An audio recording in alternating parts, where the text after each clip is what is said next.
Scores of bodies have been brought to hospital in South Sudan's capital after clashes between the army and rebels on Friday. Rebels launched attacks on Juba ahead of Saturday's Independence Day ceremonies. A doctor says the total death toll is still unclear. That's because soldiers refused to allow doctors to examine the bodies. The fighting started on the outskirts of the capital and spread to the presidential compound as President Salva Kiir was meeting with first Vice-President and former rebel leader Riek Machar. Journalists hit the ground to avoid being shot.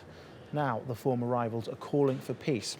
The violence comes as the country marks 5 years since its formation. TRT World's Fidelis Mbar takes a look at the birth of the nation and its challenging first half a decade. This is the moment South Sudan raised its flag for the first time. Its people had voted overwhelmingly for an independent state, marking the breakaway from Sudan after decades of bloody conflict. They had hopes of a brighter future. We dream of South Sudan where children go to school without fear of air bombardments. We dream of South Sudan where every house is served with electricity and water. But the going has been tougher than they expected. First, there was conflict with neighboring Sudan. Then civil war among ethnic groups. More than 50,000 people were killed and more than 2 million displaced. And the UN says millions are still in need of food aid. Several peace deals have been signed and breached.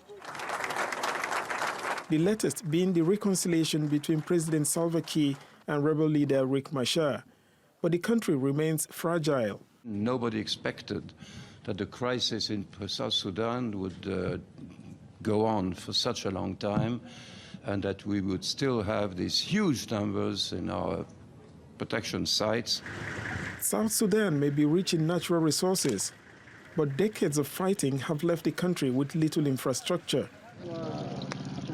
Its main source of revenue, oil, has been hit by fighting and falling prices. And the country is still struggling with widespread poverty. Fidelis Mbar, TRT World.